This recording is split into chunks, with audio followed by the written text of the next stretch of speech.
There were several rookies on display today, undrafted and drafted, here in Ashburn, Virginia, and that's because the Washington Commanders held Rookie Minicamp, and it was open to the public for us today to be able to see these guys after practicing for over the past 3 days.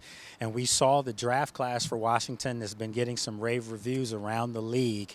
And it started with Sonny Styles, wearing number 52 out on the field. You could see the size, you could see the speed, you could see the athleticism, and everything was out there for everyone. And just to see a 6'5" Mike linebacker was something special. And Sonny Styles, talked about some of the greats that wore number 52 after practice. I'm not really a big number guy.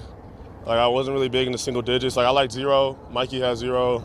So then, I was telling Coach Nort, when I look in the room, you got London on the wall, London Fletcher, LeVar, I think it was Ken Harvey and Monty Coleman.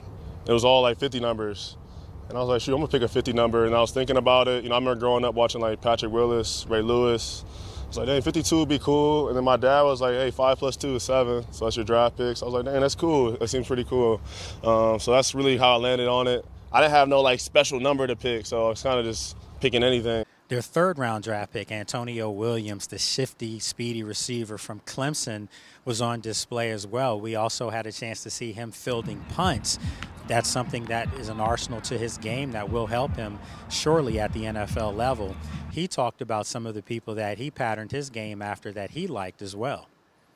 I've said this to my friends, and they say I'm biased, but I was a JSN fan before last year, so I like his game. My all-time favorites are Devontae Adams. I just love his smoothness and ability to track the ball, late hands. And AB is another one of my favorites. As far as the other draft picks, Joshua Joseph was out on the field, the shifty and speedy edge rusher from Tennessee. And Coach Dan Quinn talked about Joshua Joseph and how excited he was to be working with him. Yeah, just in fact got some the chance to spend some time with him today after we did our walkthrough to go in, and it's the football knowledge also that goes with it. Josh has been somebody at Tennessee that's been versatile. He can drop, he can rush. That's why he's here to rush. But I'm excited to have that type of length, get off, demonstrated pass rush ability. I found the more of that you have and develop it. We were talking about traits earlier, how important that is. He has that, and we look forward to developing that trait to see if we can take him from this space into the next one. Now, in the 6th round, there was Kaytron Allen, from Penn State University. Obviously, I have a bias there because I'm a Penn State guy myself. So to be able to see, the fat man out on the field in Washington was something. And you can see the size. When I had a chance to talk to him afterwards by welcoming him to Washington by saying we are, and he did answer Penn State, you saw the size that he has. He's a big guy, a burly type of back. And I think that strength is going to be something that this offense could utilize, because when you look at some of the other backs on this team, and Bill Krosky-Merritt and Rashad White, Jeremy McNichols, Jerome Ford, I really feel like Kaytron Allen has a chance to make a roster spot and be the third back on this team because of that size and his affinity to run in between the tackles. Also, in the 6th round, Washington took a big offensive lineman in Matt Golban from Michigan State.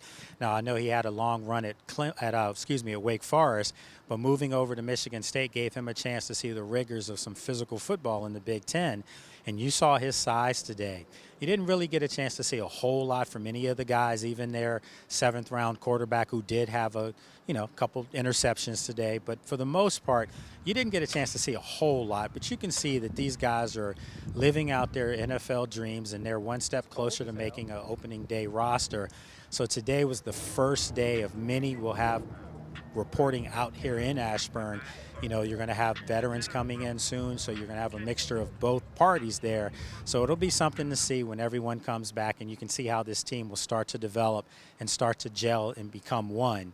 So here in Ashburn right now, inside the bubble for ESPN Radio, I'm NFL insider Lake Lewis Jr.